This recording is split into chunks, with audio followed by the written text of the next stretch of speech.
Now, I recently pulled this graphics card from a cheap gaming PC that I purchased online. My intention is to sell this card and replace it with something better. Before I do that though, I wanted to give it a quick test, and let me tell you, I wasn't expecting the results.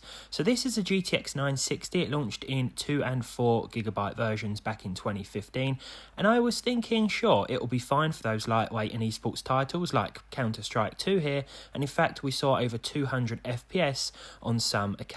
This is with the low settings at 1080p resolution. Still, for a 2 gig card that's over 10 years old, not bad. What surprised me more though was when we moved on to the more intensive games in my collection, well, this card also performed quite well. Not brilliant, but better than expected to say the least. We have Cyberpunk here at 1080p with the lowest settings and FSR3 set to balanced. Now, we were seeing at least 40 FPS most of the time, and to be honest, I wasn't expecting anywhere near 30, let alone 40, despite these heavily reduced visual settings, especially considering we have just 2 gigs of VRAM.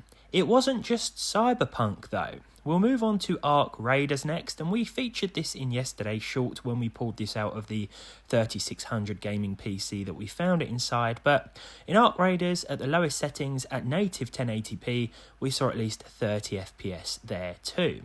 There were a few hiccups, as you may expect, but for the most part, the game ran fine. There will be a few texture popping issues, and some textures won't pop in at all, like trees and fences and things, but we won't worry too much about that.